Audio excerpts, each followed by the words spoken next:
Welcome to this webinar. This is a program that we're going to present today about QPro software. This is a software package that was released officially about 9 months ago. It's completely web-based, meaning that it runs in a web browser. It was designed for a web browser from the start, so it's not some older software that's trying to be adapted into a web environment. It's taken us a lot of time and research and trial, and now we finally have this great product for the floor covering industry. We have a lot of features that you'll see today that are specifically for the wood flooring part of the flooring industry, and we're excited to show some of those things to you. The other thing that we've done is we've taken away the barriers for entry into the software. This software is subscription based. It's $500 down and $50 a month is our starting point for getting into this software. So a lot of great things that we're going to show to you today. All right, so let's get looking at some of the software here. First of all, this is our main page that everybody would see before they log into the software. So we're going to go ahead and come on in. This is what the main page looks like of QPro. You'll notice that we have three main screens: sales, materials, and employees. Sales is the one that we're on right now. It's the one that's highlighted, right? So we'll take a look at that one first. First thing I'm going to do is show you the left side of the screen here. When I put all dates in here, it shows a list of all of the sales orders that I currently have in my system. You'll notice that I can sort this list by just clicking up at the very top. And if I want to do a reverse sort, I click again and it goes from the highest sales order number down to the lowest. All of these boxes across the top also allow me to type in a number, if it's a cell number like this, and it will bring up that exact cell. And you could do the same thing for names, customer accounts, anything like that. So I'm going to delete that back out and get my full list here again. You'll notice if I want to look at the information on one of these cells, I can just click on the one that I'm looking for, and it will bring up the information for that cell on the right-hand side of the screen. And we'll talk and look a little bit more about that here in a second. So you find the things that you're looking for on the left-hand side, and then when you click on it on the right-hand side, you get the detailed information for that sales order. Up here at the top, you'll notice different tabs. So if I just want to see my orders, I can click on that and it will redo the list down here just for the orders, or maybe my proposals, things that I'm looking for. It will help me filter out in another way. So we have several filters here that allow us to make this list either longer or shorter. If I go on over to my material screen now, this is where I'm keeping all of like my stock items, my purchase orders, things of that nature are found on the material screen. And you'll notice that I have a list here again on the left-hand side. If I click on one of these, the details for that item come up on the right-hand side of the screen, okay, for this stocking item. You'll notice down here in the bottom in the green that this gives me a history of the customers that have used this product, or that we've used this product to fulfill the orders for a certain customer. Same with the other screen. We have all these filters that you can work with here. We have the tabs up here at the top that also, if I just wanted to see the things that were on order, I click on that and it will give me the things that I'm waiting for to come in. My third screen is my employee screen over here. And you'll see that this is where I set up all the people that I'm going to use as either installers, salespeople, managers, or just people that need to get into the software. This is where I help set all of that up, right? So if I click on this first person here, has all their information, the access rights, helps me set up their usernames, passwords, and some of their user permissions. So that's what this is all about here. There's a few other things. Let's come back to our cell screen here. You'll notice that we have this little icon up here. If I click on it, it will extend the screen out. So if I have more columns here, I'll be able to see more of those columns at one time. I can add and remove columns with this button right here. All the ones with check marks are columns that are currently showing. And when I say columns, I'm talking about these columns right here: sales number, total name. You'll see inside of here, I've got sales number, total name, right? So I can add and delete columns out of that list. And then if I have more columns, I have this scroll bar at the bottom that I can scroll over and see. Like any other browser, you can create multiple tabs up here at the top. So if I wanted to create multiple multiple sales order tabs, I just right click right here, hit the duplicate button, and now I've got another tab for my sales orders. This one's month to date. This one's all date, so you can see how I can do that. I could even come here and do another one for perhaps materials. Now I have a materials tab here. I have sales order month to date, and maybe just showing this one, and I have my other tab. So you can have as many tabs open as you want, working on as many different items as you want at one time. So that is kind of how you navigate around QPro. So now I want to show you a little bit more about how the details about how this works, right? So I have my list of sales orders here. If I click on one of these, the details are going to pop up over here on the right side of the screen. And you'll see for this one right here, I've put in here a sales order that has to do with wood. So I have my full process here. I have my delivery, my floor prep, installation, extra coats, and the conditioner. So just possible steps in the wood process here. We're going to get into the details of all these here in just a second. First of all, I want to show you up here how we do the sold to, ship to, and build to. The sold to has names, addresses, phone numbers, all that kind of stuff. Ship to, if I click on that, very similar type of things, substituted in subdivisions, buildings, and then we have a bill to section also. So all of this is for keeping track of the information about the customer and customer sites. You can automatically fill these things in. We have this search right here where it allows us to look up contacts and customer accounts. And if we select one of these, it would actually automatically fill in the top part or the header part of these sales orders here, like you see that they're already here. So let's kind of scroll down here now more to the bottom part of the sales order here, which I was showing you before, which has to do with the actual line items on a sales order. So these gray lines right here, they are called kits. A kit contains other items. So if I come down here to the delivery, you can see there's a plus sign right here. If I open that up, you can see that underneath the gray, I have 3 different types of lines here. They're all different colors. The kind of grayish greenish line here are comments. The dark blue are products, and the light blue is labor. Each one of these has more details underneath it. So if I open up with those little arrows right there, you can see that they contain more information. I'm going to go through these lines one by one so that you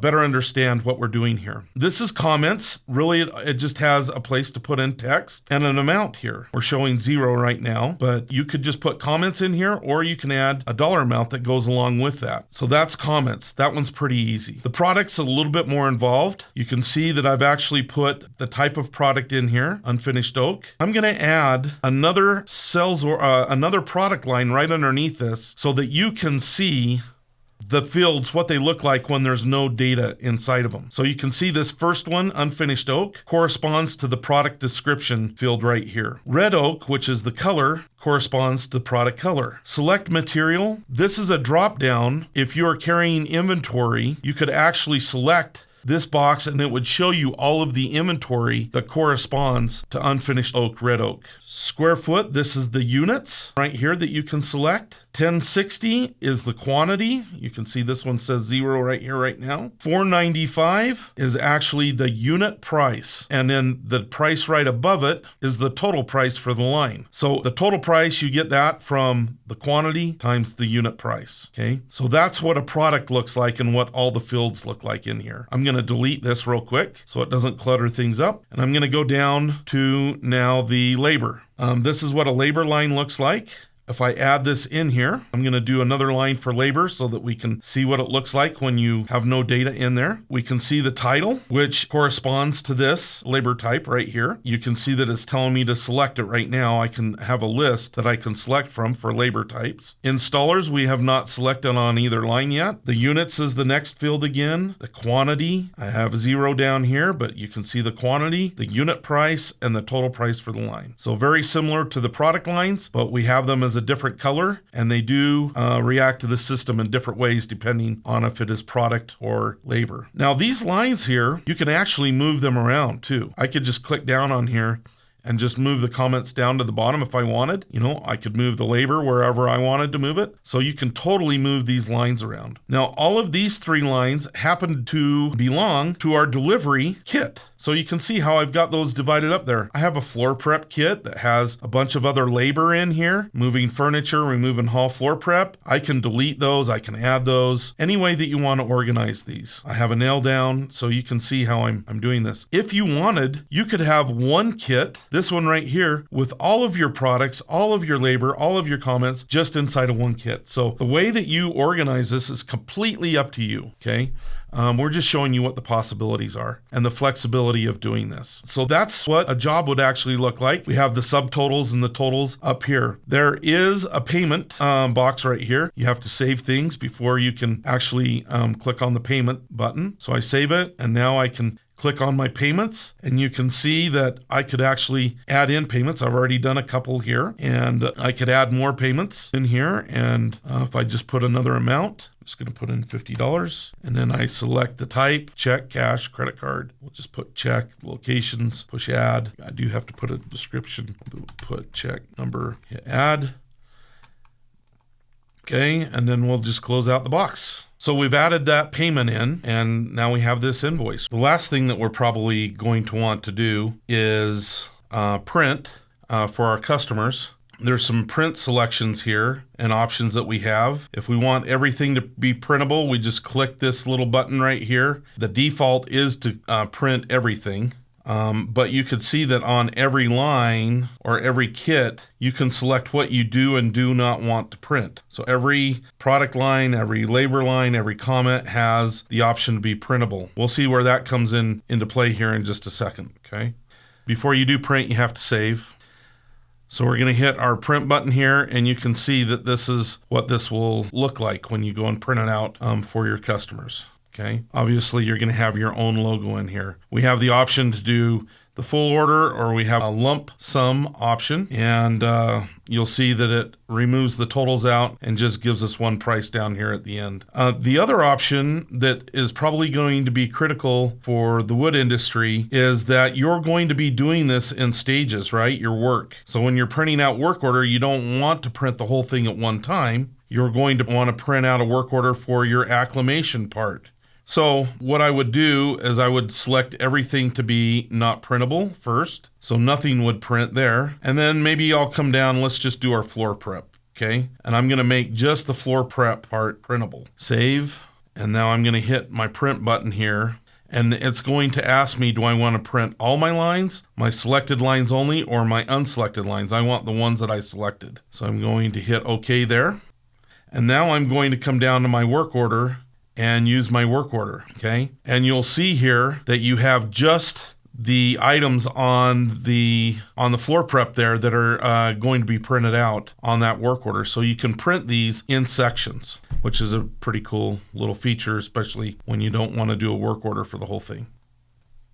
The very last thing I want to show you is job costing. We have this job costing button. So when I press on this, there is going to be some orange boxes that come out here to the right-hand side. Okay, so you can see these orange boxes, and the numbers that are appearing in the orange are the costs that are associated with each one of these lines. So this labor line has a $35 cost in there. On setup, you will be able to put in costs for products and for labor so that these costs are automatically filled in so that you don't have to manually put them in here. You'll notice the $35 I already have here on this line. If there's one that doesn't have any costs in that you want to put in, you simply just click on the plus button right here, and you can add a cost into here on your own.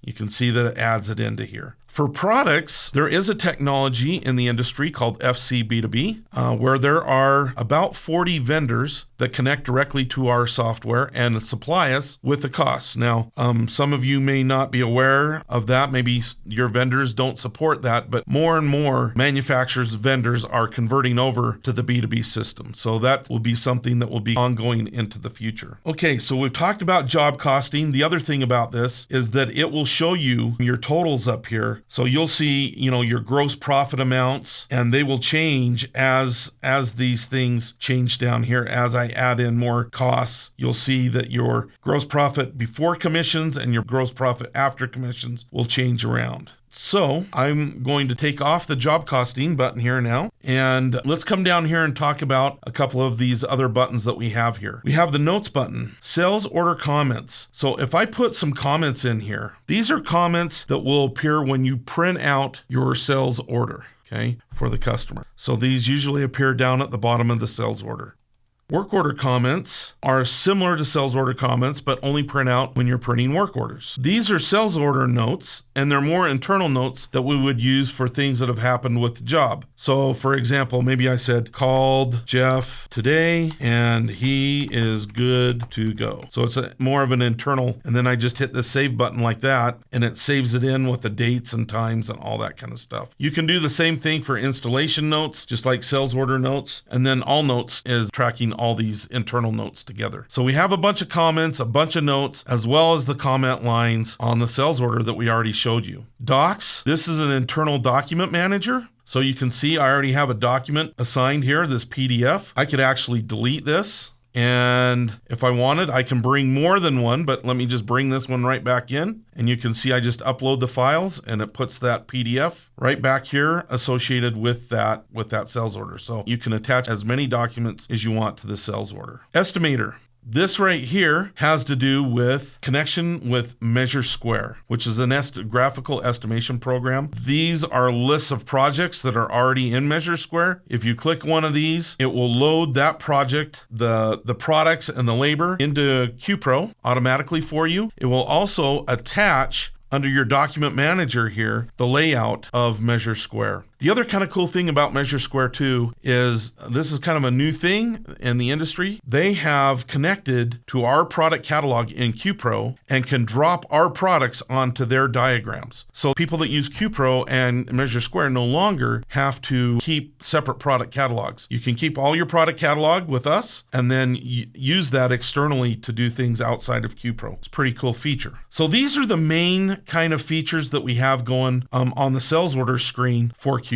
So I want to take you over just for a second and show you our materials screen. So we're going to come on over to materials. And again, this is where we go through, we've put a sales order into the system. Now we got to get that product to come in. So we got to track the product. These buttons or tabs along the top are going to help us do that. We go left to right in QPro. So we're going to start with sales confirmation, which is the most left tab. This is a list of products that have been put on a sales order, but up until now do not have a purchase order or stock assigned to them. We do have quite a few in here right now. The whole idea is I want to just assign a purchase order or stock to this. So let me just take, let's see. Here's this one that we're just looking at right here, the unfinished oak. I'm going to click on this real quick. And it's going to say, hey, I didn't find any stock for this product, this unfinished oak that you had for your sales order. Do you want to create a PO for this? And I'm just going to say yes. And you'll notice on the right-hand side of the screen, it created that purchase order for me just like that, just that quick. And it attached this new purchase order to this sales order 18.4 tracked acres where we were just dealing with over on our sales order screen. So once I have this check mark on here like this, I can just hit the finalize button right here and it will take this item off of my screen. The whole idea is at the end of every day, this screen should be blank, meaning that you have assigned a purchase order or an inventory item to every one of these lines. That makes sure that you don't let anything fall through the cracks as far as ordering goes. Then you would come over to your purchase order screen, and now you have a list of everything that you need to order in your system. You're just going to go through the ordering process here by clicking off the ones that you want to order, hitting finalize PO here, and then it will allow you to create a purchase order where you can print it, fax it, or if you're ordering over the phone, just put a reference number in. That's how you create purchase orders. Once you've done the purchase orders, then you come over to your on order screen over here. On the on order screen, this are things that you're waiting to come in to your warehouse. They're things that you have on order. So at this point, you would just click off the things that you're looking for. The shot truck backed up, you're just clicking those off. If I hit finalize receiving here now, like that, it wants me to select a date. We'll come down to today, finalize, okay, select a location. And once I do that, you can see that it takes those off of my list and it will put those onto my stock list over here. So you can see that these 3 tabs right here help us get down and make sure that nothing is falling through the cracks with our ordering process. So that's how the materials screen works. I'm going to come back over to our sales screen here now. Lastly, I'm going to show you some of the reports that we can give you real quick. So let's come over to our report screen. We have contract labor reports, sales commission reports, sales tax reports. These 3 kind of go together, the top 3. So let me just show you the contract labor report real quick. So it's showing me that for this installer, for this week, they've installed this much and this is what I owe them for the week, or however often you pay them. Could be every 2 weeks, right? So once I make sure and validate that this is their right report, and I can finalize this report and create a report for this person. So I'm just going to go ahead and finalize this. I put a name on there, and then when I hit save, it says my report is created. So if I want to see this report, all I need to do is click on here, push the OK button, and you can see this is the report that I now have. I can export it, print it, whatever I want to do from here. So that's my contract labor report. It helps me pay my installers each week. Sales commissions, very similar to the contract labor. Put a cutoff date in there and create a report just like I did with my contract labor. And sales tax also, same type of thing. I put my cutoff date for my sales tax. It'll create a sales tax report for me at the end of each period so I know how much I need to pay. So those are 3 critical reports. We do have a QuickBooks integration where every day, if you are connected to QuickBooks, I'm going to put in an older date here. See if I can put that in there. Put in today's date. Okay, so it's generating this report right here. If we're connected to a QuickBooks account, you can actually post this report over to the QuickBooks account, and you would do this whenever you close your books every month so that you can generate financial reports over there. So you can see that this is an actual journal entry that would be posted over to your QuickBooks. We also have sales payment report right here.